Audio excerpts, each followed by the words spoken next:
बताई जाती है, लेकिन हनुमान जी की जो चालीसा है वो इतनी पावरफुल है, ये हम आज ही आपसे जानने में लगे हुए हैं। अजर अमर गुण निधि सूत हो। और हनुमान जी तो विद्यमान है कलयुग में, क्योंकि वो तो सप्त चिरंजीवों में से एक है श्री हनुमान जी महाराज, जिनको जानकी जी का आशीर्वाद है। अजर अमर गुण निधि सूत हो, जहाँ पे एक वो चौपाई है श्री गुरु चरण सरोज जी, क्या है सर वो, और उसी से उसका आरंभ हुआ। ये एक जिज्ञासा मेरे मन में है। श्री गुरु चरण, तो इसमें श्री गुरु शब्द आया, तो मतलब सबसे पहले गुरु की वंदना की किसने की? तुलसीदास जी ने। क्या कोई समय लगता है कि जैसे भगवान प्राण प्रतिष्ठा हुई उसके बाद में क्या साल लगेगा, 6 महीने लगेगा? लेकिन हमारे सनातनी पंचांग उठा करके देखिए, आज के 4 साल बाद सूर्य उदय इतने बजे होगा वो आपको लिखा हुआ मिलेगा। आज के 4 साल बाद दिवाली इस तारीख को आएगी, ये वार होगा, वो उस पंचांग में लिखा होगा। आपके वैज्ञानिक भी नहीं बता पाते। बागेश्वर धाम का नाम आपने सुना होगा, और जब ये नाम आप सुनते हैं तो एक मन में एक अलग जिज्ञासा आती है। जिज्ञासा क्या आती है कि कोई पर्चा बना रहे होंगे, कोई बाबा हैं जो पर्चा बना रहे होंगे, जैसा आपने टीवी पे देखा। तो क्या होता है बागेश्वर धाम में, किस तरीके से दीक्षा लिए हुए आचार्य जब वहाँ से निकलते हैं, उनकी महिमा क्या हो जाती है, उनके खुद के पर्चे कैसे होते हैं, ये हम जानेंगे बागेश्वर धाम से ही दीक्षा लिए हुए आचार्य दिनेश कुमार शास्त्री जी से। सर बहुत बहुत स्वागत है आपका। जय श्री कृष्णा, हरे कृष्णा, हरे राम, जय श्री बालाजी। ये बागेश्वर धाम में जाते हैं तो दीक्षा क्या होती है? दीक्षा का मतलब ये होता है कि जैसे हम गुरु बनाते हैं, हाँ, तो पारंपरिक पूर्व से आचार्यों से एक परंपरा चलती आती है कि गुरु के बिना गति नहीं होती है, गुरु के बिना ज्ञान नहीं होता है, गुरु के बिना हमें दिशा नहीं मिलती है। तो उस परंपरा का अपन निर्वहन करते हुए एक गुरु दीक्षा ली जाती है। उसी परंपरा का निर्वहन करते हुए मैंने बागेश्वर धाम से दीक्षा ली है। और दीक्षा में उन्होंने कोई विशेष ये नहीं होता है जो सबके साथ करते हैं, वैसा ही मेरे साथ हुआ है। उन्होंने एक मंत्र दिया, बोले जाओ तुम हनुमान जी की पूजा करो, साधना करो और ये मंत्र जाप करो। और उन्होंने मुझे कहा कि तुम हनुमंत कथा करो। उनके आदेश से मैं हनुमंत कथा करने लग गया। अच्छा, आप यहीं जयपुर में पीठाधीश्वर भी हैं संकट मोचन धाम के? जी जी जी। तो हनुमान जी का छोटा सा दरबार मंदिर बना रखा है मेरे निवास पे ही, घर पे ही। वहीं उनकी साधना होती है, पूजा होती है। और कुछ शनिवार को हम वहाँ गद्दी भी लगाते हैं। जो लोग आते हैं उनकी समस्या स्वतः ही आ जाती है हनुमान जी की प्रेरणा से, तो उसका समाधान जैसा आदेश मिलता है वैसा हम करते हैं। तो वो एक पर्चा जो था, वो पर्चा आपने मेरे को भी दिखाया, मेरा पर्चा बनाया जी था जी आपने। जी। ये स्वतः प्रेरणा से मिलता है। जैसे मैंने आपका नाम पूछा, नाम के बाद में आपसे कुछ चीजें पूछी, वो उस पर्चे में लिखी हुई थी। कुछ चीजें आपके होने वाली थी वो भी उसमें लिखी हुई थी, और वो आपने स्वीकार भी किया है। ऐसा ऐसा ऐसा है मतलब। तो ये प्रेरणा से मिलता है, हनुमान जी कृपा से मिलता है। और गुरु कृपा और साधना इसमें बहुत जरूरी है। अभी मैं 5-7 दिन पहले ही बागेश्वर धाम जाके आया हूँ। गुरु जी मिले नहीं मिले, लेकिन हनुमान जी के दर्शन करो। और मैं तो चाहता भी यही हूँ कि पर्चा केवल एक चमत्कार है, पर्चे के चक्कर में न पढ़ करके हनुमान जी के चक्कर में पढ़ो, उद्धार हो जाएगा।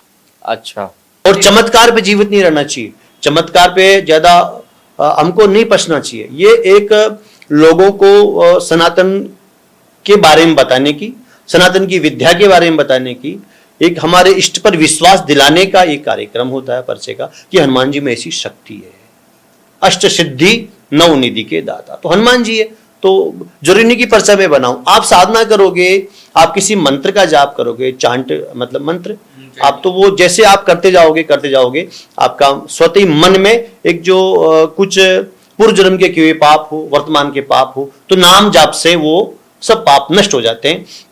और हमारे अंदर वैसे ठाकुर जी है, ईश्वरीय शक्ति है। बस उस नाम जप से, उस मार्ग से हम ईश्वर को प्राप्त करने की कोशिश करते हैं। और उसी की कृपा से ही ये पर्चे बनाना, ये लोगों के बीच में बैठ करके एक सन्मार्ग दिखाना, एक व्यासपीठ पे बैठ करके प्रवचन करना, ये ईश्वर की कृपा, गुरु कृपा के बिना नहीं होता है। या पर्चा बनाने लगे हैं या अभी पर्चा नहीं बनाते? शायद मैंने ये भी सुना है कि आप पर्चे नहीं बनाते। नहीं, तो पर्चा बनाने पे विश्वास में कम करता हूं। हमारे गुरुदेव भी ये कहते हैं कि पर्चा से न जोड़ करके हनुमान जी से जुड़ो। पर्चा तो एक रिझाने का है, लोगों को मोहित करने की एक विद्या है, हनुमान जी का आशीर्वाद है। और वास्तव में कोई समस्या है किसी की, उसकी समस्या हमारे सामने आ जाए और हमारे दिशा से उसकी दशा बदल जाए, तो मैं तो इसको बहुत बड़ा चमत्कार मानता हूँ, ईश्वरीय कृपा मानता हूँ, हनुमान जी का आशीर्वाद मानता हूँ। सबसे पहले सनातन के बारे में एक बार जान। सनातन देखो, सनातन एक ऐसी आध्यात्मिक है इसका कोई जन्म नहीं हुआ है। अच्छा। जितने भी पंथ आए, जितने भी धर्म आए, इस्लाम कब से हुआ? मोहम्मद आया जब से इस्लाम पैदा हुआ, आज से 400 साल पहले। और वैसे ही ईसा कब से? बोले ईसाई जो धर्म है, ईसा जब से आया, जब से ईसाई धर्म आया। और सनातन कब से? नारायण नमस्कृत्यम नरम चैव नरम, जब से श्री नारायण है, जब से हमारा सनातन अजन्मा है, ये कभी खत्म नहीं होगा, न होने वाला है, न कभी कोई इसको खत्म करने वाला, अजन्मा है। और जब तक ये सृष्टि है, जब तक ईश्वरीय सत्ता इस भूमंडल पे विराजमान, जब तक सनातन है, इसका कोई जन्म है ही नहीं। ये तो सबके जनक हुए, सबके प्रवर्तक हुए, इस्लाम के प्रवर्तक हुए। और अपन जैन धर्म की बात करते तो जैन धर्म भी हमारे 24वें तीर्थंकर हुए ऋषभदेव भगवान, वो हिंदू धर्म में से ही निकले। अच्छा, जैन धर्म के लोग भी वैष्णव धर्म से, सनातन धर्म के माध्यम से पूजा करते हैं। आज विवाह में करवाता हूं, मैंने जैन समुदाय में खूब शादियां करवाई है, सनातन पद्धति से करवाई है। वो हमारे शिव जी को भी मानते हैं, गणेश जी को मानते हैं, हनुमान जी को मानते हैं। जैन एक सिद्धांत होता है, तो सनातन की तो अलग ही लीला है साहब। ये तो भगवान की साक्षात ईश्वर है, जो ईश्वर तक, ईश्वर की आंतरिक शक्ति को हमें जोड़ता है। और भारत में तो सनातन की महिमा साहब, आज जहां देखो वहां देवताओं की पूजा हो रही है। और इस युग में तो, कलयुग में तो हनुमान जी ही कलयुग के राजा है। जब सनातन इतना शाश्वत है, जी जी, तो आपको या किसी और को क्यों जरूरत पड़ रही है सब बताने की? मुझ जैसे आदमी को क्यों जरूरत पड़ रही है? चाहते हैं कि इसका प्रचार प्रसार हो साहब। अगर सनातन का, क्योंकि अनभिज्ञ लोग जानते ही सनातन धर्म क्या होता है, सनातन धर्म में क्या है, ये जानते ही नहीं है। तो हम किसी को ज्ञान नहीं देंगे, नहीं बताएंगे, तो उसके बारे में वो जानेगा ही नहीं। नहीं, मान लीजिए नहीं जान रहा है, हाँ, तो उससे नुकसान क्या है? सनातन जो सनातनी, नुकसान है। एक आदमी को क्या नुकसान है? जैसे मान लीजिए मैं नहीं जानूं सनातन को, तो मेरा क्या पर्सनल लॉस? आप आध्यात्मिक में नहीं जाओगे, आपको जिस चीज का नॉलेज नहीं होगी, तो आप अगर मान लो आपके सनातन में, हमारे सनातन में माता पिता की सेवा, पूजा, ईश्वरीय शक्ति की आराधना, अगर आप अपने माता पिता को जन्म देने वाले की सेवा नहीं कर पाएंगे, उसका ज्ञान ही नहीं होगा। अभी कल परसों एक माँ को ने, एक बेटे ने खत्म किया है, मार दिया, क्योंकि वो आध्यात्मिक नहीं है। अगर उसमें भगवान विद्यमान होते, ईश्वरीय शक्ति होती, वो जानता कि मेरी माँ क्या है, सबसे बड़ा गुरु, सबसे पहला गुरु तो माँ ही है। अगर वो जानता तो वास्तव में उस माँ की हत्या नहीं करता वो। ये हमारे सनातन में सिखाया जाता है कि पहला गुरु ही माँ है। ये हमारे सनातन संस्कृति का विधान है, हमें जानना चाहिए। जानने से वो नुकसान तो नहीं होता। वो माँ के बारे में जानता कि मेरी माँ क्या है। वो दुर्व्यसन में जा रहा है, अगर ईश्वर के नजदीक जाएगा, दुर्व्यसन से दूर हो जाएगा, भक्ति करेगा, तो ये सब चीजें मन में विकार चले जाएंगे। विषय विकार मिटाओ, ये उसी से मिटते हैं। किससे? ईश्वरीय शक्ति प्राप्त करने में, ईश्वर के नजदीक जाने में से, भगवान का नाम लेने से, सनातन को जानने से विषय, हमारे जो विकार है वो सब मिटेंगे। और हनुमान चालीसा में तो यही लिखा हुआ है। अब अगर किसी आदमी को आप ऐसे समझाते हो कि ये फलाने पाठ करने से, ये इन भगवान को मनाने से आपके पास में फलाने मॉडल का फोन आ सकता है, फलाने मॉडल की कार आ सकती है, देखिए इसमें कर्म प्रधान है। अच्छा, इसमें कर्म प्रधान है। आध्यात्मिक होगा मनुष्य तो सत्कर्म करेगा, ये पक्का मान लो आप। अगर आध्यात्मिक नहीं होगा तो वो कुकर्म करेगा। कुकर्म का तो रास्ता भैया जेल ही है। अगर आध्यात्मिक होगा तो सत्कर्म करेगा। सत्कर्म में हमारा दैनिक नित्य जीवन का कर्म भी तो आता है। मुझे नौकरी भी करनी है, मुझे पूजा पाठ भी करना है, मुझे बच्चों को पालना भी है, तो आर्थिक व्यवस्था भी उसकी वहीं से बनेगी। जो दायक फल चार हनुमान चालीसा से प्राप्त होता है, धर्म, अर्थ, काम और मोक्ष, चारों फल कहां से प्राप्त होंगे? हनुमान चालीसा से। अच्छा, हनुमान चालीसा कोई पुस्तक में से निकाल के थोड़ी देंगे आपको, कोई पैसा थोड़ी निकाल के देंगे उस पुस्तक में से, लेकिन उस पुस्तक के पढ़ने से आपके मन के विचार परिवर्तन हो जाते हैं। और मन के विचार परिवर्तन हुए तो आप सत्कर्म में जाएंगे, आप अपने कर्म करेंगे, आप अपना नित्य पूजा करेंगे, अनुष्ठान करेंगे, अतिथि देवो भव, अतिथियों की आप सेवा करेंगे, माता पिता की आप सेवा करेंगे, और नित्य जीवन के सत्कर्म हो, चाहे नौकरी हो, चाहे व्यवसाय हो। ये तो ईश्वर से ऊपर से चली हुई परंपरा है। धर्म, अर्थ, काम, मोक्ष हम हर मनुष्य को प्राप्त करने चाहिए, और हमारे कर्मों के आधार पे होता है। क्या ये भी आज के दौर में उस इतना प्रासंगिक है कि हम हनुमान चालीसा पढ़ते हुए उन सब चीजों को पा सकते हैं? बिल्कुल, क्यों नहीं पा सकते। आप में श्रद्धा संबल रहित नहीं, संतन कर साथ, तीन कह मानस अगमति, जिन्हें ने प्रिय रघुनाथ। आप में श्रद्धा होनी चाहिए, विश्वास होनी चाहिए। आप क्यों नहीं पा सकते? बिल्कुल पा सकते। और हनुमान जी तो अष्ट सिद्धि नवनिधि के दाता है, सब कुछ वहीं से प्राप्त होता है। अच्छा, सिद्धि क्या है? मन कामना सिद्धि नर पावा। आपके मन की कामनाओं की पूर्ति हो जाना ही सिद्धि है। अच्छा। आपके मन की कामनाओं की पूर्ति हो जाना ही सिद्धि है। आज मान लो मैंने विचार किया कि मुझे गाड़ी चाहिए। अब मन कामना विचार करने से गाड़ी तो नहीं आएगी ना, उसके लिए मुझे पैसे जुटाने पड़ेंगे, मेहनत करना पड़ेगा, काम करना पड़ेगा, रोजगार करना पड़ेगा। अर्थ तो चाहिए, बिना अर्थ के बिना गाड़ी कैसे आएगी? तो अर्थ होगा, कर्म करेंगे तो पैसा भी आएगा, पैसा आएगा तो गाड़ी भी आएगी अपने आप। तो मन की कामना जब पूर्ति होती है, मनुष्य स्वतः ही प्रसन्न होता है, और वो ईश्वरीय कृपा से ही होती है मन की कामना की पूर्ति। 4 घंटे तो मंदिर में लगा देता हूँ मान लीजिए, और वही 4 घंटे अगर मैं कोई ऐसा काम करता हूँ जिससे मेरा अर्थ की कामना पूरी होती है, तो मैं तो ये मानूंगा ना कि मेरे काम करने से हुआ। इसमें ईश्वरीय शक्ति नहीं, ईश्वरीय शक्ति कैसे नहीं है? आपका मन मंदिर में जाते हैं। अच्छा, मंदिर में क्यों जाते हैं बताओ? ईश्वर के दर्शन करने। साहब मेरे को जो आज लगता है संदर्भ में, तो लोग डरते हैं इसलिए मंदिर जाते हैं कि भगवान पाप नहीं देते। नहीं, ऐसा कुछ नहीं है। पाप तो आपके कर्मों के अनुसार आएंगे। आप तो पाप करके मुझे कहते हो कि महाराज जी मेरी कुंडली देखिए, आप चोरी करके आए, मेरे पास आए कि साहब मेरी कुंडली देखिए, तो कुंडली में तो भैया चोरी करके आओ जेल जाओगे।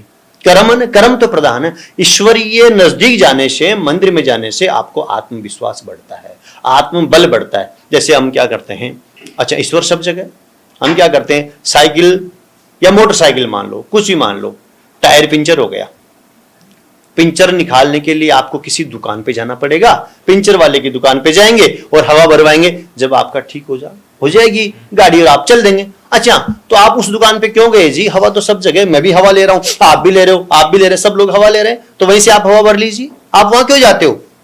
क्योंकि वो एक स्थान है।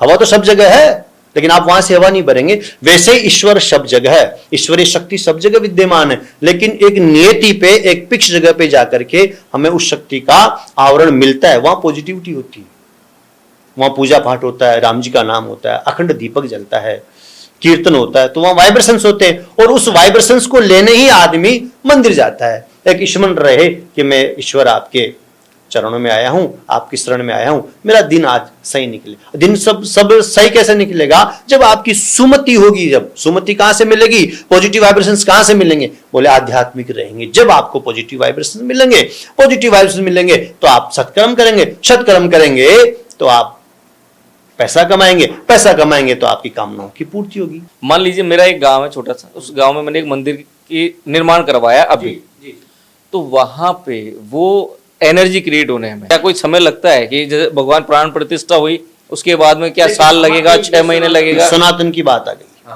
सनातन की बात आ गई। सूर्य उदय होता है, उदय होते आपको पता होगा किरणें कितनी जल्दी आती होगी पृथ्वी पे, क्षण भर। तो वो क्या है? ईश्वरीय शक्ति है, ईश्वरीय शक्ति है। आपने सारे दरवाजे बंद कर दिए यहाँ, तो भी हवा यहाँ विद्यमान है। तो ईश्वरीय शक्ति को जाने में, आने में और जनरेट करने में समय नहीं लगता है। पलक झपकते ही ईश्वरीय शक्ति विद्यमान है। आप में श्रद्धा विश्वास होना चाहिए। और वेदों के प्राण मंत्रों के द्वारा, अगर यही तो सनातन है। देखिए हमारे सनातन में विज्ञान भी पीछे हो गई सनातन के। बताऊं कैसे? वैज्ञानिक पूछते हैं कि आज के 4 साल बाद सूर्योदय कितने बजे होगा, लेकिन हमारे सनातनी पंचांग उठा करके देखिए, आज के 4 साल बाद सूर्य उदय इतने बजे होगा, वो आपको लिखा हुआ मिलेगा। आज के 4 साल बाद दिवाली इस तारीख को आएगी, ये वार होगा, वो उस पंचांग में लिखा होगा। आपके वैज्ञानिक भी नहीं बता पाएंगे। 7 योजन सूर्य की दूरी तो बाबा तुलसीदास जी ने जुग सहस्र योजन पर भानु पहले लिख दिया। तो ये तो ईश्वरीय शक्ति का तो पता ही नहीं साहब, किस समय कहां प्रकट हो जाए। होना चाहिए आप में श्रद्धा और विश्वास। अच्छा, वो वैदिक मंत्रों की व्याख्या है, वो वैदिक मंत्र है। प्रतिष्ठा करने का भी हो, मनोजू तीर्थुकता जैसे बृहस्पति यज्ञम तनो तुरिष्टम मेघम ददातु विश्वे देवा संयमाद्यन्ता मो प्रतिष्ठा, ये मंत्र है, प्रतिष्ठा मंत्र है। तो उन वैदिक मंत्रों में, वेदों में, तो वेद तो साक्षात भगवान है। वेद तो वेद भगवान के मंत्रों के द्वारा अगर हम मूर्ति की प्रतिष्ठा करेंगे तो स्वतः ही साक्षात विद्यमान है ठाकुर जी वहां पे। और आपकी भावना है साहब, भावना की बात, भावना है, भावना और श्रद्धा विश्वास आपका प्रधान है इसमें। आपने जो अभी मंत्र बोला, ये मूर्ति प्राण प्रतिष्ठा का एक मंत्र जी बोला। जी जी, मैं ना संस्कृत जानता हूँ ना ये मंत्र मेरे को पता है। मैं भगवान के मंदिर जा रहा हूँ। कलयुग में नाम आधार है, कलयुग केवल नाम आधारा, सुमिरी सुमरी नर उतरे पारा। आप मंदिर मत जाओ, आप घर पे ही बैठ करके एकांत कोने में बैठ करके नाम आप जप कीजिए। ये कलयुग की महिमा है। सतयुग में दान करो, यज्ञ करो, जप तप, ये सब कुछ होता था। लेकिन कलयुग में तो केवल दो ही चीज प्रधान है। कलयुग मऊ दाम, एक तो दान प्रधान, एक नाम प्रधान। वाल्मीकि जी डाकू थे, लुटेरे थे, लेकिन उनको मरा मरा उल्टे लटक करके उल्टा नाम जपत जे जाना, वाल्मीकि में बे ब्रह्म समाना। तो उल्टे नाम से मरा मरा करते करते करते राम राम हुआ। केवल नाम की महिमा है साहब कलयुग में। और हनुमान जी तो विद्यमान है कलयुग में, क्योंकि वो तो सप्त चिरंजीवों में से एक है श्री हनुमान जी महाराज, जिनको जानकी जी का आशीर्वाद है। अजर अमर गुण निधि सुत हूं। इसी से शुरू करते हैं जी। ये जो अच्छा, एक साथ अभी आपने चिरंजीव गीता कही, हाँ। तो गीता भी आपको कर्म, ध्यान, योग ये मार्ग दिखाएगी। और हनुमान जी के मार्ग से अपन जाएंगे, उसमें भी कर्म योग ध्यान मार्ग। लेकिन हम जाने का रास्ता अलग अलग, लेकिन जाएंगे एक ही। हमने ज्यादातर देखा है, दर्शकों ने भी देखा है कि भगवत गीता बताई जाती है, लेकिन हनुमान जी की जो चालीसा है वो इतनी पावरफुल है। ये हम आज ही आपसे जानने में लगे हुए हैं। सबसे पहले तो जो आपने बताया, ये 7 चिरंजीवियों में हनुमान जी एक है, तो उसका बताएंगे कि ये क्या है, क्यों वो 7 चिरंजीवियों में से इसका मैं बता रहा हूं ना, अभी आपको बताया मैंने। इनको साक्षात जनन्य जानकी जी का आशीर्वाद है। जब रावण का वध हुआ, प्रभु श्री राम ने रावण को अपने धाम पहुंचा दिया, पूरी लंका अस्त व्यस्त हो गई, राक्षसों पर विजय प्राप्त कर ली श्री राम जी ने। तो सबसे पहले हनुमान जी गए जानकी जी के पास, हाथ जोड़ करके बोले, माँ प्रभु श्री राम आपको लेने आ रहे हैं। तो जानकी जी की आंखों में आंसू आ गए, रोने लग गई। बोले हनुमान मैं तेरे को क्या दूं, बता क्या चाहिए तेरे को, क्योंकि आज तू जगत के स्वामी मेरे प्रभु है, उनसे आज मिलाने की सूचना लेकर के आए हो। इससे बड़ा दिन मेरे पास कोई नहीं है, सबसे बड़ा दिन है मेरा आज, क्या दूं। तो हनुमान जी कहते हैं कि मां से पुत्र कोई लेता है क्या, मुझे तो आपका आशीर्वाद चाहिए। तो आशीर्वाद क्या दिया, अजर अमर गुण निधि सूत हो, अजरता का अमरता का आशीर्वाद प्रदान दे दिया। और बोले रघुनायक के करो बहुत सही, प्रभु श्री राम जी के चरणों में हरदम लगे रहो, यह आशीर्वाद दिया। जब से हनुमान जी सप्त चिरंजीव में, और मैं तो इतना अनुभव करता हूं हनुमान जी की शक्ति का, कहने वाली बात नहीं है, लेकिन बहुत अनुभव होता है और खूब आनंद आता है। ये हम उस बात पे गए। अब सबसे पहले अच्छा, हनुमान जी को प्राप्त करने का, हनुमान जी की सिद्धि प्राप्त करने का, हनुमान जी की कृपा पाने का, हनुमान जी का आशीर्वाद लेने का सरल से सरल सीधे सबसे अच्छा माध्यम है हनुमान चालीसा। आप छोटे से बच्चे को पूछो, तीसरी चौथी में पढ़ता हुआ, सबसे पहले वो हनुमान चालीसा याद करवाते हैं। एक तो गायत्री मंत्र और दूसरा हनुमान चालीसा। हमारे सनातन की पद्धति है, हनुमान चालीसा सबसे पहले याद करवाते हैं, क्योंकि सरल है और सीधा है। और हनुमान जी की कृपा पाने का सरल ग्रंथ श्री बाबा तुलसीदास जी ने हमको दिया है। सर मान लीजिए इसमें कोई शब्दों में त्रुटि हो जाती है, देखिए अज्ञानता में कोई त्रुटि होती है तो भगवान सब जानते हैं, उसको माफ करते हैं। लेकिन जान करके आप त्रुटि करोगे तो भैया उसका तो कोई रास्ता नहीं है। लेकिन बहुत अवधि भाषा में, सरल भाषा में त्रुटि करने का कोई मतलब नहीं है। हाँ, लेकिन देखिए हनुमान चालीसा पढ़ने के तरीका आना चाहिए आदमी को, उस किताब पर, उस पुस्तक पर, उस ग्रंथ पर विश्वास होना चाहिए। कई जगह मैंने देखा हनुमान चालीसा का पाठ होता रहता है, कोई फोन आ गया तो हाँ साहब अभी आ रहा हूँ, जय हनुमान ज्ञान सागर कपिस्ते हो लोग, फिर फोन आ गया भैया थोड़ी देर में बात करता हूँ, विद्यमान गुण चतुर राम काज कर, वहां तक पहुंच गए थोड़ी देर। तो इससे तो बढ़िया नहीं करो तो बढ़िया है, लेकिन करोगे तो खूब आनंद आएगा। बहुत चीजें हनुमान चालीसा में, पूरा सृष्टि का विधान हनुमान चालीसा में पढ़ने वाला होना चाहिए, समझने वाला होना चाहिए, और विश्वास होने चाहिए अपने कर्मों पे, अपने इष्ट पे। जहाँ पे एक वो चौपाई है श्री गुरु चरण सरोज, जी, क्या है सर वो, और उसी से उसका आरंभ हुआ, ये एक जिज्ञासा मेरे मन में। बिल्कुल बिल्कुल बिल्कुल, आपकी जिज्ञासा मैं पूरी करने की कोशिश करूंगा। वैसे हरि अनंत, हरि कथा अनंता, ज्ञान का और भगवान की कथाओं का कोई अंत नहीं है, जितना डूबते जाओगे उतना आनंद रहेगा। तो श्री गुरु चरण, तो इसमें श्री गुरु शब्द आया, तो मतलब सबसे पहले गुरु की वंदना की, किसने की? तुलसीदास जी ने। तो गुरु कौन हुए तुलसीदास जी के? देखो तुलसीदास जी के एक तो गुरु है नरहरिदास जी महाराज, जिन्होंने बच्चों ने पढ़ाया, लिखाया, सिखाया। अच्छा, गुरु का काम क्या है? मार्गदर्शन करना, ईश्वर से मिलाना? नहीं नहीं, ईश्वर से मिलाना गुरु का काम नहीं। गुरु तो हमें मिले मिलाए हैं, ईश्वर तो हमें मिले मिलाए हैं। आज ईश्वरीय शक्ति, सत्ता, आशीर्वाद आपके पास, ईश्वरीय हंस जीव अविनाशी, ईश्वर का हंस, तभी आप यहां बैठे हो। मैं भी तभी बैठा हूं, मेरे अंदर ईश्वर है। अच्छा, अपन इधर मारवाड़ी में एक इसका तो राम ही निकल गया।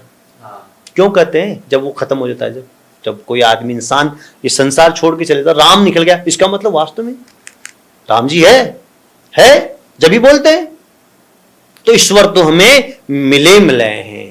अब एक बार बहुत बड़ी घटना घटी तुलसीदास जी के साथ। रो रहे थे खूब, राम नहीं मिल रहे हैं, राम नहीं मिल रहे। तुलसीदास जी को राम जी नहीं मिले थे, राम जी नहीं मिले थे।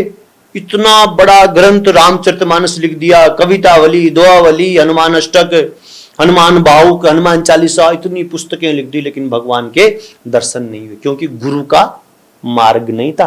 प्रभु तो थे ही सामने, अंदर ही थे, लेकिन पहचान नहीं पा रहे। तो पहचान कौन करवाता है? गुरु पहचान करवाता है। अच्छा, गुरु ही तो पहचान करवाता है। तो गुरु की वंदना की तो पहचान कैसे करवाए?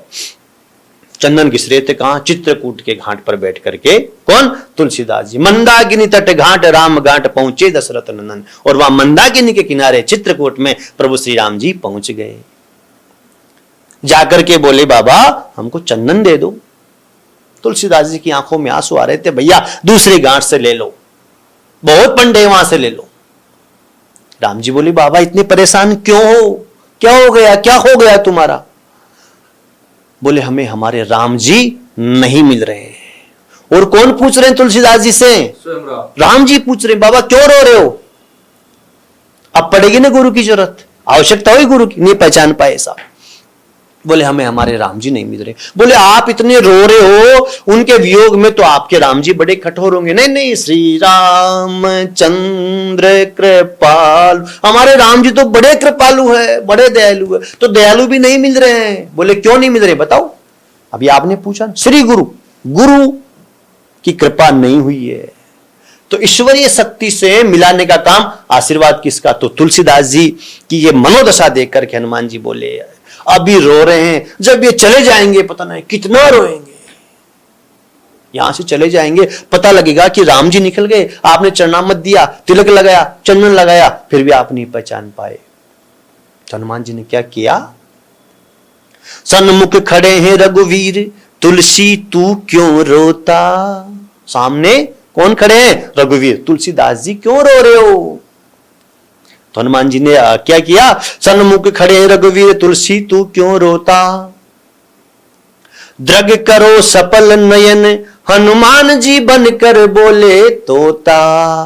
हनुमान जी ने तोते का रूप बनाया और सफल करो अपने नयन। क्या बोले? चित्रकूट के घाट पर भई संतन की भीड़, और तुलसीदास चंदन घिसे तिलक करे रघुवीर। जब ये बात तुलसीदास जी कानों में पड़ी, हनुमान जी के द्वारा कही हुई बात, तो समझ गए कि ये प्रभु श्री राम। अब बोलो, साक्षात गुरु का हो गया परिचय।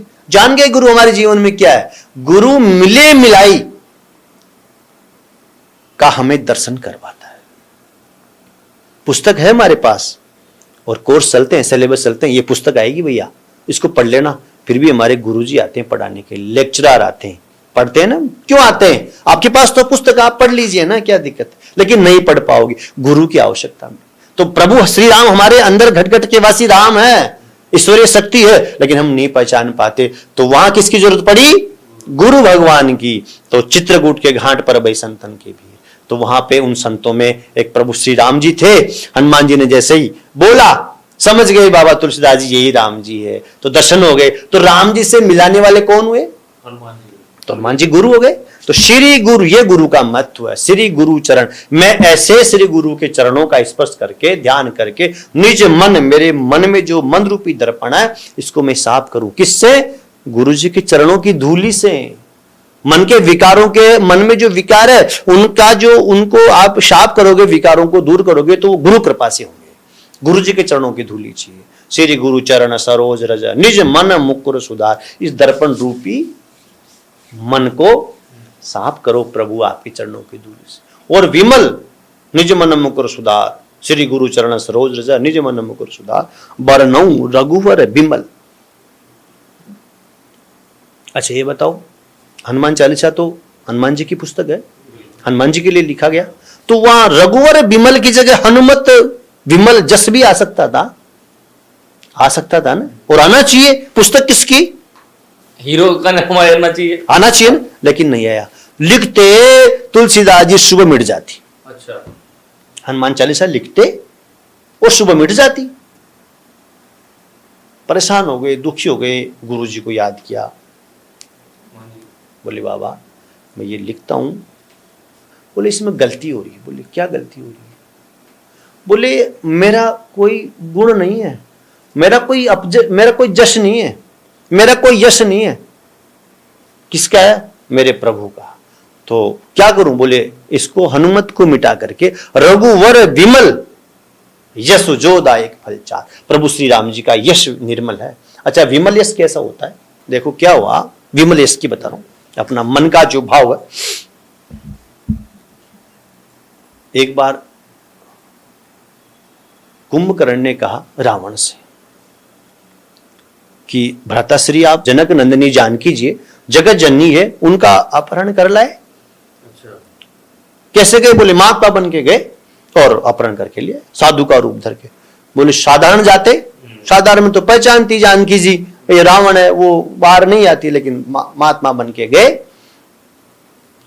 तो महात्मा बन के गए तो लगती है तुम्हारा, देखती है तुम्हारी तरफ? बोले नहीं, देखती नहीं है, लगती नहीं और हमारी, अच्छा लगती नहीं और देखती नहीं हमारी तरफ। हम तो ले आए, पता लग गया स्वरूप का, तो असली का, तो असली रावण का पता लग गया, महात्मा बन के गए थे। तो भ्राताश्री एक काम करते, आप रावण की जगह राम बन के जाते। क्या कहा? राम बन के जाते और राम बन के रहते, अपने आप सोते जानकी जी आपके निकट रहती आराम से। हाँ भ्राताश्री सही कहा तुमने। कुंभकर्ण भ्राताश्री सही कहा, बोले मैंने ऐसा ही किया था।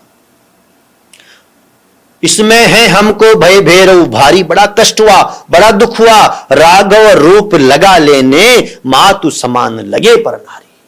ऐसा विमल यश है। जैसे मैंने राम जी का रूप धारण करने लगा तो ये जानकी मेरे को मेरी मां के समान लगने लग गई।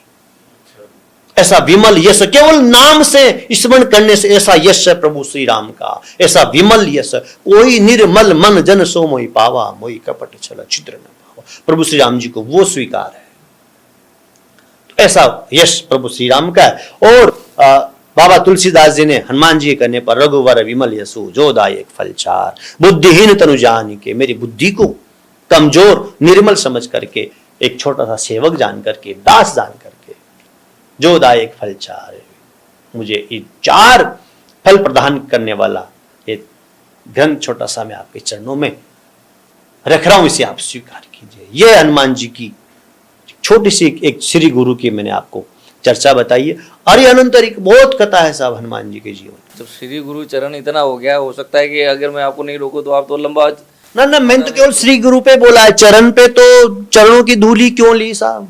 क्योंकि चरणों की धूली में ही वो महत्व प्रभु की में कृपा में, जिनकी चरणों की धूली केवल अहिल्या जी के लगी थी, वो पत्थर की जो नारी थी एक ईश्वर मानुष रूप में आ गई थी। और वही चरण की धूली जब नाव में जाने लगी तो केवट ने मना कर दिया, प्रभु आप नहीं चढ़ सकते हो। बोले क्यों? बोले काट की नाव है बेचारी, कहीं नारी बन जाएगी तो मैं क्या करूंगा, इसलिए चरणों की धूली को तो भैया पहले धुलाओ। तो बहुत महत्व साहब प्रभु की कथाओं का, हनुमान जी की कृपा का। हर आप कोई सा भी शब्द आप चर्चा कीजिए, बहुत बहुत बहुत निर्मल है, अनंत है साहब। और कोई चौपाई जो इसमें आती है? कई सारी चौपाई है साहब, जैसे आप जिस पे आप बोलेंगे उस पे हम बोलने की कोशिश करेंगे, जो आपका मन हो उसी पे आप बात कीजिए। विद्यावान गुणित चातुर, विद्यावान होना चाहिए, सलाहकार होना चाहिए मनुष्य को, हर युवा को। विद्यावान का मतलब होता है विद्या प्राप्त करते रहना, और विद्वान में फर्क है। रावण विद्वान हुआ था, इतना विद्वान था रावण। ले लूं एक कथा छोटी सी, अंतर कथा है। रावण विद्वान हुआ, विद्यावान और विद्वान पे बात है। हमेशा हमें विद्यावान ही रहना चाहिए, विद्वान नहीं बनना चाहिए। अच्छा। हाँ, विद्वान बनोगे तो भक्ति आपकी चले जाएगी। विद्वान वो था, उद्धव जी गए थे वहां गोपियों को समझाने, लुट के आ गए साहब। भक्ति नहीं थी, ज्ञान नहीं था, ज्ञानी था, विद्वान था। जब गोपियों का विरह को देखा तो हाथ जोड़ के आ गया, बोले माफ करो देवियों में तो जाता हूं। तो विद्वान रखा रह जाता है भक्ति के आगे और परमात्मा की कृपा के आगे। ईश्वरीय शक्ति के आगे। और विद्वान में अहंकार होता है, यह सत्य मानना बात। और विद्वान होकर के परमात्मा के चरणों से जुड़ा रहेगा, उसको अहंकार नहीं होगा, भक्ति से जुड़ा रहेगा। तो भक्ति प्रधान है, हमेशा विद्यावान रहना चाहिए। विद्यावान गुणीयति चातुर, चतुरता होनी चाहिए, गुणवान होना चाहिए मनुष्य को। वहां इतना विद्वान था। रावण की बता रहा हूं मैं एक बात, आपको तो पता होगा शायद, जब रामेश्वरम की स्थापना की थी राम जी ने, तो उसकी पूजा करवाने कौन आए थे पता है? विद्वान पंडित आए थे। कहां के? लंका का राजा रावण आया था वहां पे। जामन जी से कहा राम जी ने कि आप इस क्षेत्र के जानकार हो, कोई अच्छा विद्वान लाओ, शिव जी का भक्त हो, गृहस्थी भी हो। इसके नाती लगते हैं, जामन जी का नाती लगता है। कौन? रावण है। अच्छा। रिश्ता है इनका पुलस्त मुनि के आधार पे। तो साहब वहां गए तो बोले कि कैसे आना हुआ भ्राताश्री आपका? बोले अयोध्या की राजकुमार है, वो लंका पर विजय प्राप्त करने के लिए अभिषेक करना चाहते हैं। बोले मैं बिल्कुल चलूंगा, मुझे पता है आप जिस कारण आए हो, मुझे लेने आए हो, मैं चलूंगा, क्योंकि एक मेरा फर्ज है, मैं विद्वान हूं, पंडित हूं, और मुझे पूजा कराने का अधिकार है, मैं चलूंगा। बोले आइए। तो पहुंच गए साहब वहां, कहां पे? लंका में। लंका से वहां रामेश्वरम पहुंच गए, घाट पे पहुंच गए। तो राम जी विचार कर रहे थे, भगवान शिव की पूजा तो पत्नी के बिना नहीं होती। अच्छा। पत्नी के बिना नहीं होती। रावण विद्वान था, उसने कहा कि आप चिंता मत करो दादा, मैं जरूर आऊंगा, और मेरा फर्ज है कि यजमान के पास कोई सामग्री नहीं होती है तो पंडित का फर्ज होता है कि पूरा सामान लेकर के पूजा करवाता है। अच्छा। तो रावण ने आदेश दे दिया, किसको? मेघनाथ को, कि हम युवराज कल अयोध्या के राजकुमार है, वो लंका पर विजय प्राप्त करने के लिए अभिषेक करना चाहते हैं, शिव जी की स्थापना करना चाहते हैं, मैं जाऊंगा तो उनकी एक सामग्री उनके पास कम है, उनकी धर्म पत्नी का हरण मैंने कर रखा है, तो सीते को बोलना कि उनके अलग से विमान जाएगा, उस विमान में बैठ के जाएगी, और जैसे पूजा पूरी हो जाएगी तुरंत बिना सोचे समझे अपने विमान में आ जाएगी बैठ करके, और लंका में अपने अशोक वाटिका में रहेगी। लेकिन जानकी जी भी अधीन में थी, और इस बात का पता लग चुका था कि ये मेरे पुरोहित है। किसका? जानकी जी को, कि ये मेरे पुरोहित है, मेरे पति, मेरे स्वामी जो यज्ञ अभिषेक करवा रहे हैं उसके ये आचार्य हैं, तो जैसा ये आदेश करेंगे आचार्य, मैं उस आदेश को स्वीकार करूंगी। देखो जानकी जी की महिमा, ये नारी हमारे भारत देश की सनातनी नारी है साहब। पहुंच गए जानकी जी अलग विमान में बैठ करके, और राम जी ने कहा कि आचार्य वर प्रणाम, विजयी भव है। ये कहा रावण ने, बोले विजयी भव है, ये विद्वान। लेकिन अहंकार आया ना, पूरी लंका गई ना। तो साहब वहां पहुंचे, पूजा करवाई। पूजा करवाते साहब अयोध्या के जो राजकुमार है, लेकिन उनके पास वनवासी, आप जानते हो, आपके यजमान आचार्य जी भी वनवासी है, देने को तो कुछ नहीं है। लेकिन जब अयोध्या हम जाएंगे आपके लिए दक्षिणा अवश्य भेजूंगा। किसने कहा? प्रभु श्री राम ने कहा जरूर भेजेंगे। क्षत्रिय थे।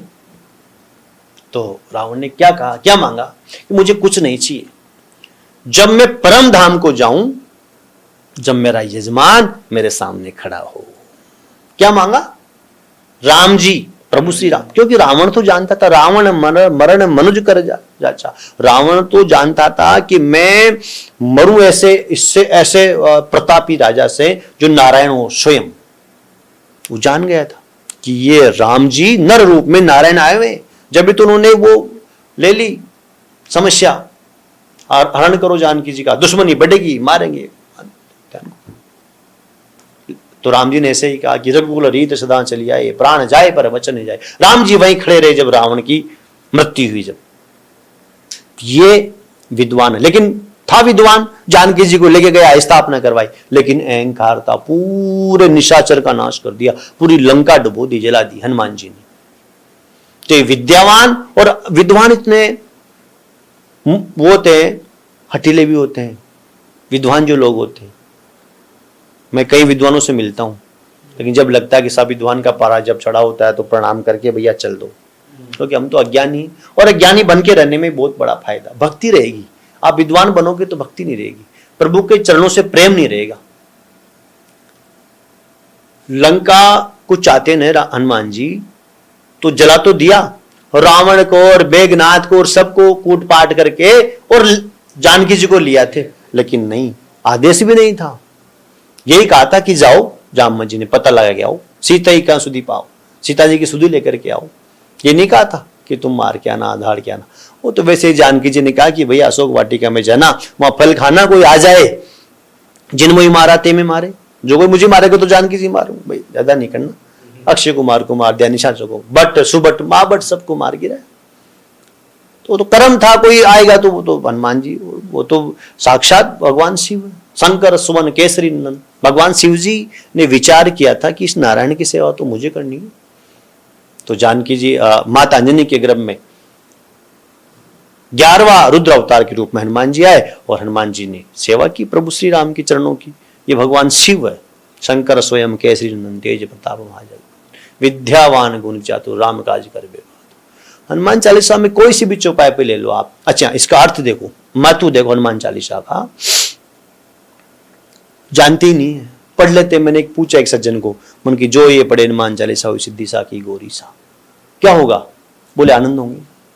मन के आनंद तो सुनो, आनंद के अलावा और कुछ है हनुमान चालीसा में। कौन पढ़ेगा? कोई भी पढ़ो, जो ये पढ़े। कब पढ़े? कोई समय नहीं दिया बाबा तुलसीदास जी ने। हाँ, जब पढ़ो, बच्चा पढ़े, वृद्ध पढ़े, नारी पढ़े, पुरुष पढ़े, कोई भी पढ़े, हनुमान चालीसा का पाठ करें, क्या होगा? सिद्धि। दो ये पढ़े हनुमान चालीसा हो सिद्धि। बोले सिद्धि की प्राप्ति होगी हनुमान चालीसा के पाठ करने से। अच्छा, क्या गारंटी है साहब सिद्धि प्राप्त होगी हनुमान चालीसा के पाठ करने से? बताओ, क्या गारंटी? कोई गारंटी नहीं है साहब। गारंटी है, सिद्धि साकी साक्षी है कौन? शिवजी और माता पार्वती। गौरीशा, रीसा, गौरी मां जानकी, और उनकी ईश्वर कौन? महादेव। जो ये पढ़े हनुमान चालीसा वो ये सिद्धि की प्राप्ति होगी। और सिद्धि की प्राप्ति होगी, इसकी क्या गारंटी? इसके कौन साक्षी है? बोले शिव जी और माता पार्वती इस बात के साक्षी है कि हनुमान चालीसा का पाठ करेंगे उसको सिद्धि की प्राप्ति होगी। और सिद्धि मैंने आपको पहले बता दी, क्या? मन कामना सिद्धि नर पावा।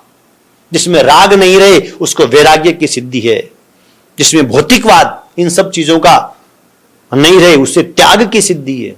ये भौतिक सुख सुविधाओं का मोह नहीं रहे, वो त्याग की सिद्धि है।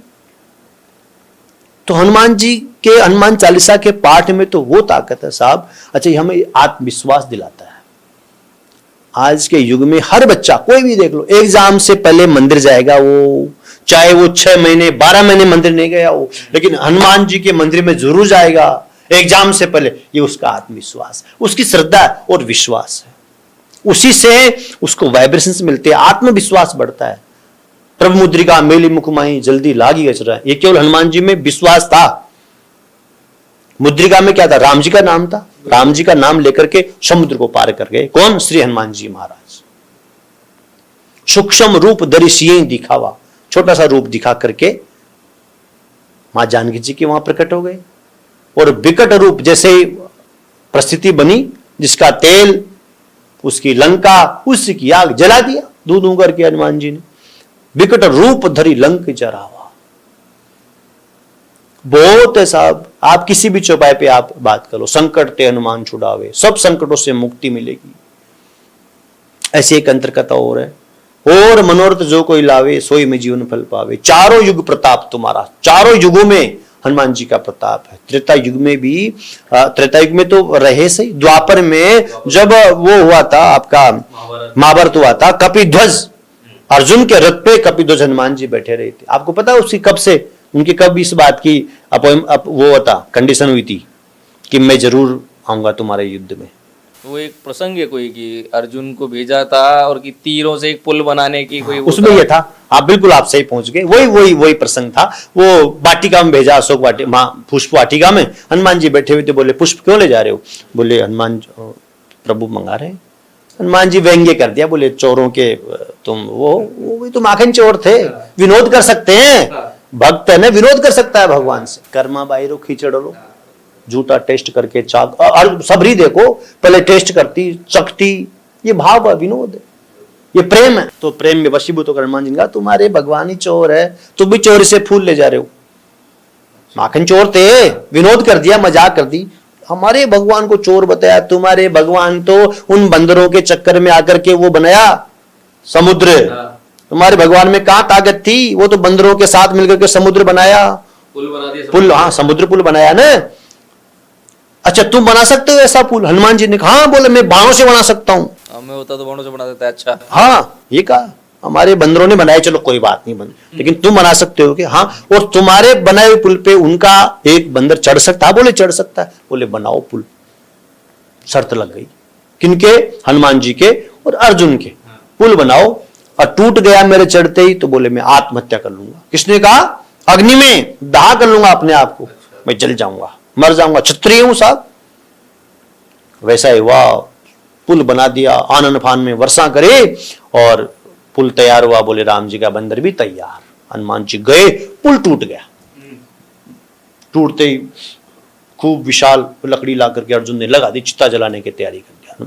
प्रभु द्वारकाधीश समझ गए, भक्त दोनों में तकरार हो गई, चलना चाहिए, पहुंच गए वहां, चलिए आते। गोविंद वहां पहुंच गए, भाई क्या हो रहा है?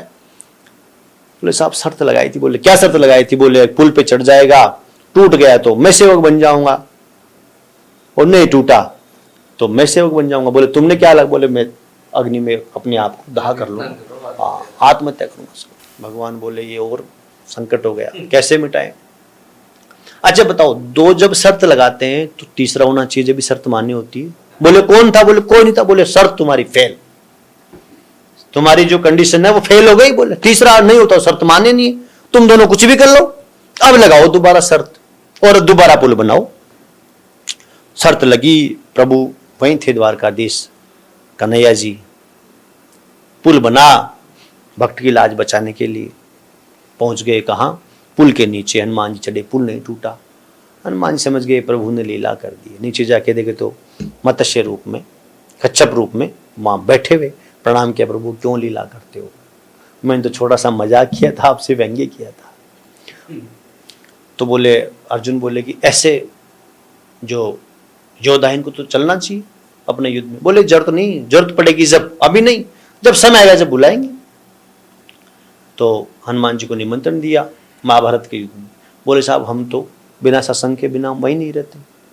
जब राम जी के युद्ध होता था तो राम जी भी धर्म सभा करते थे। बोले सुनाएंगे। अर्जुन का तो मोह का तो बहाना था, श्री कृष्ण को तो हनुमान जी को गीता ज्ञान सत्संग सुनाना था। तो गीता जी जो थी वो सत्संग था युद्ध क्षेत्र में, कुरुक्षेत्र में। तो हनुमान जी उस कपिध्वज उस पर बैठ करके और वो गीता ज्ञान सुनते थे। और वास्तविकता तो यही है, सत्संग सुनते थे हनुमान जी, और वो सत्संग प्रभु ने हनुमान जी को सुनाया। अर्जुन का तो मोह का बहाना था। तो भगवत गीता बजरंग बली को सत्संग सुनाना था, इसलिए श्री कृष्ण ने बीच युद्ध में बात हो गई थी ना, वहां शर्त हो गई थी, भाई हमारे राम जी तो सत्संग करते, धर्म सभा करते थे। बोले वहां भी सत्संग मिलेगा। और उस गीता के माध्यम से, उस भगवत के माध्यम से आम जन में ऐसा ग्रंथ आया, श्रीमद् भगवत गीता। कर्म योग देखो, संन्यास योग देखो, त्याग देखो। गीता में लिखा कि तू सारी जिंदगी पाप कर ले भैया, लेकिन सब सर्वधर्मान परित्यज्य, सभी धर्मों का त्याग करके सब पाप कर ले सारी जिंदगी, मेरे शरण में आ जाना, तेरे सब पाप में मुक्त कर दूंगा। ये लिखा है गीता में, सर्वधर्मान परित्यज्य सर्व पापे मोक्षे, सब पापों का मैं नाश कर दूंगा, लेकिन मेरी शरण में आना। किससे? श्रद्धा भाव से, विश्वास। आप कोई से भी चौपाई देखिए साहब, हनुमान चालीसा की चौपाई में गूढ़ रहस्य, जय हनुमान ज्ञान गुण सागर। अच्छा हनुमान जी के गुरु कौन है? बाल समय रवि भक्स लियो, तब तीनम लोक भयो अंधियारो। बालपने में हनुमान जी ने अपने गुरु को मुख में रख लिया। कौन? सूर्य भगवान।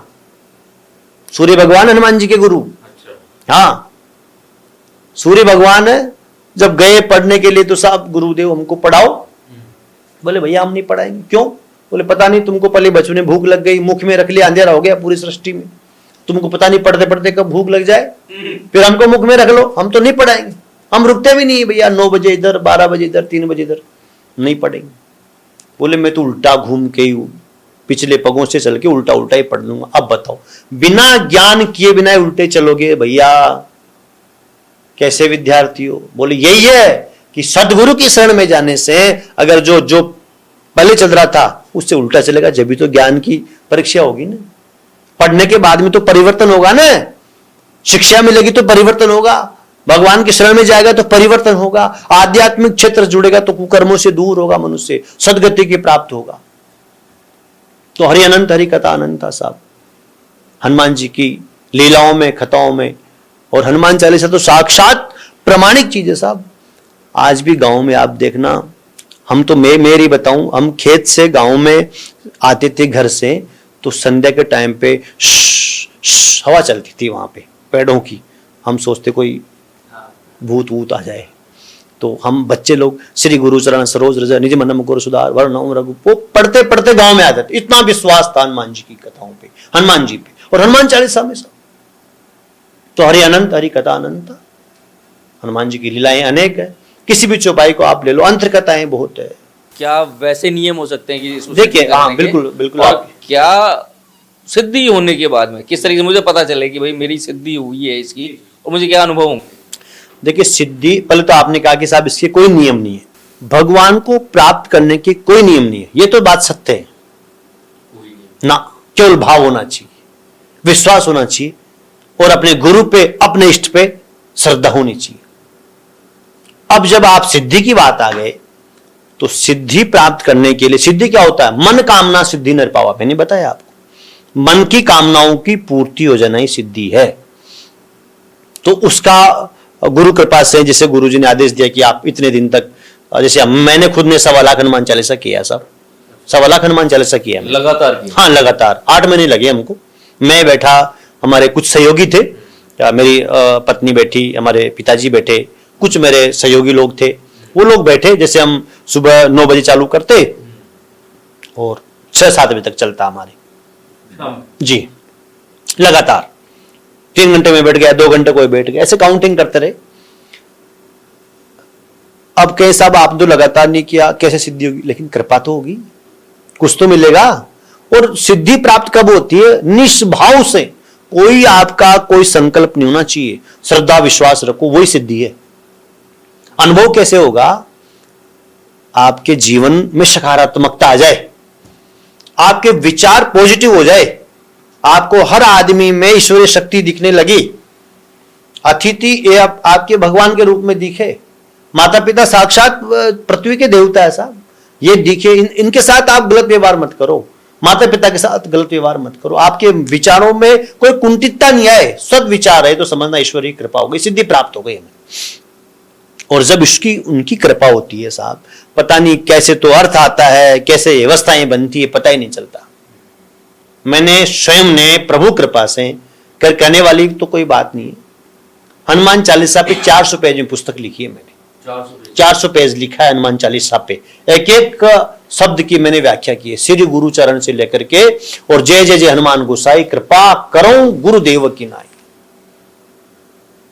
400 पेज में पूरा किया है। और मैं उसी की कथा प्रवचन 7 दिन में, 5 दिन में उस कथा को मैं करता हूं।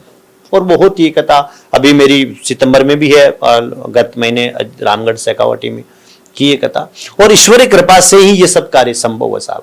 व्यासपीठ पे बैठना और बोलना बिना गुरु कृपा और बिना ईश्वर के कृपा के बिना नहीं होता है। वहां बैठने के बाद में स्वतः ही ये चीज, वही सिद्धि है साहब। हमने तो हनुमान जी की कथा करने की सिद्धि प्राप्त कर ली, ये समझो आप, ये सिद्धि प्राप्त हो गई, ये भी तो सिद्धि है।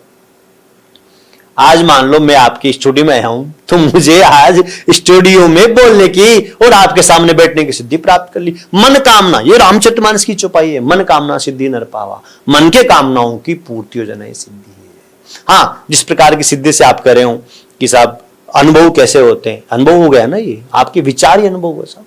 तो अब अच्छा, अब आप जो बोल रहे हैं कि हनुमान चालीसा बोलने की आपको सिद्धि हो गई, आपको एक अलग रस आता है हनुमान चालीसा के बारे में बताने में। 400 पेज आप लिखे, जी लिखे, ये अलग ही रस होगा कि जो आपको, अरे सब आनंद आता है। अब एक चौपाई में उठाता हूँ, जी प्रभु चरित्र सुनबे को रसिया। हाँ। तो अब आप एक बात बताए कि वो उस रसिया का मतलब, हाँ, रसिया का तो ये मतलब रस से मुझे वो रसिया समझ में आया। रसिया का मतलब होता है उस चीज में रम जाना, आनंद लेना। तो कौन लेते आनंद? प्रभु के चरित्र का कौन लेते हैं? श्री हनुमान जी। तो हनुमान जी यही करके, प्रभु जिस प्रकार भैया मैं लेता हूं तुम भी ले लो, जीवन तुम्हारा संवर जाएगा, तुम्हारे संकट कट जाएंगे राम जी के नाम से। तो रसपूर्वक हनुमान जी इसके रसिक थे। रसिक का मतलब होता है उसमें आनंद लेना, उस चीज में रम जाना, उसको रस बोलते हैं।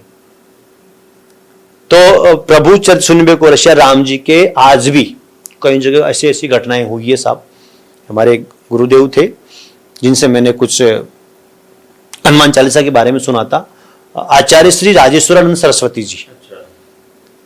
वो कहते थे कि एक वकील अड़ गया साहब। कैसे अड़ गया कि हम जब कथा करते थे, आए हो हनुमान बैठी आसन पे विराजिए, ऐसा प्रार्थना करते हैं, कथा सुनो बारंबार ऐसे बोलते हैं साहब, एक दो है। तो वकील बोला कि साहब ये हनुमान जी आते हैं, आते आसन देते हो, प्रभु आते बोले हनुमान जी क्यों नहीं आएंगे साहब, बुलाएंगे तो। बोले कैसे पता करे, बोले उठा के देख लेना आसन को। ऐसे कह दिया व्यासपीठ से कथावाचक। किसके ऊपर? विश्वास, श्रद्धा विश्वास से। आप उठा के देख लेना वकील साहब, हनुमान जी बैठते हैं, क्या बात करते हो। अब कथा आरती हो गई, पूरी हो गई। वकील तो कल से खूब दूध पिए, खाना खाए, बढ़िया मैं उठाऊंगा, खूब जोर करे। और उधर वो आचार्य जी प्रार्थना करे, प्रभु मेरी लाज रख लेना, बस मुझे कुछ नहीं चाहिए।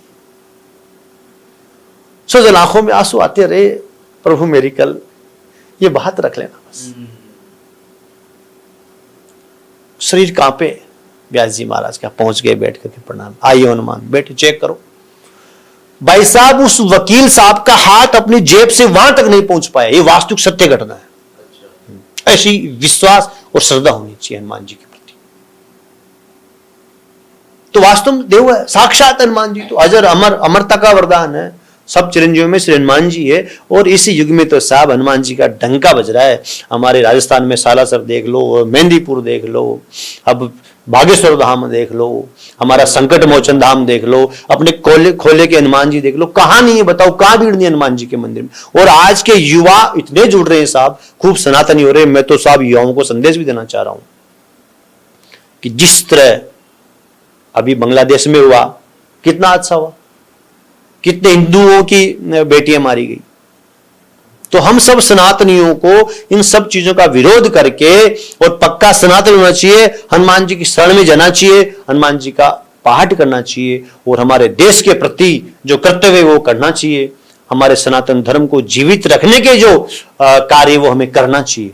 हम क्योंकि हमने इसको पाया है, सनातन को हमने जन्म लिया। सौभाग्यशाली को सनातन धर्म में जन्म मिलता है साहब। क्या बात करते हो आप, साक्षात देखो ना चमत्कार सनातन का। पंचांग देख लो ना आप किसी पंचांग में आपको नहीं मिलेगी आने वाली तिथियों के बारे में। सूर्य उदय कितने बजे होगा, अरे भाई साहब ग्रहण कितने बजे होगा, वो पंचांग में मिलेगा आपको। कोई वैज्ञानिक नहीं बताएगा आपको कि ग्रहण कब आएगा, नहीं, ये पंचांग में लिखा मिलेगा आपको। मान लीजिए कोई ऐसा व्यक्ति जो भी पॉडकास्ट देख रहा है, या मैं ही हूँ, मेरे को अभी तक कोई गुरु नहीं मिला है, और गुरु हाँ, बहुत अच्छी बात पहुंची आपने। देखो साहब इस युग में मैं सत्य बोल रहा हूं, मैं बागेश्वर धाम से दीक्षित हूं, लेकिन मुझे मिलने के लिए कई तरह के फोन, समय का वेटिंग, ये बहुत करना पड़ता है। अच्छा, जरूरी नहीं मैं बागेश्वर धाम गुरु जी के वहां चरणों में जाऊं, प्रार्थना करूं, मैंने हनुमान जी को पकड़ रखा है। तो मैं तो ये कहूंगा कि इस युग में इन जितने भी गुरु संत महात्मा, उन सबका आदर करो, सम्मान करो। मैं उनको आलोचना नहीं कर रहा हूं, सम्मान करो, दर्शन करो।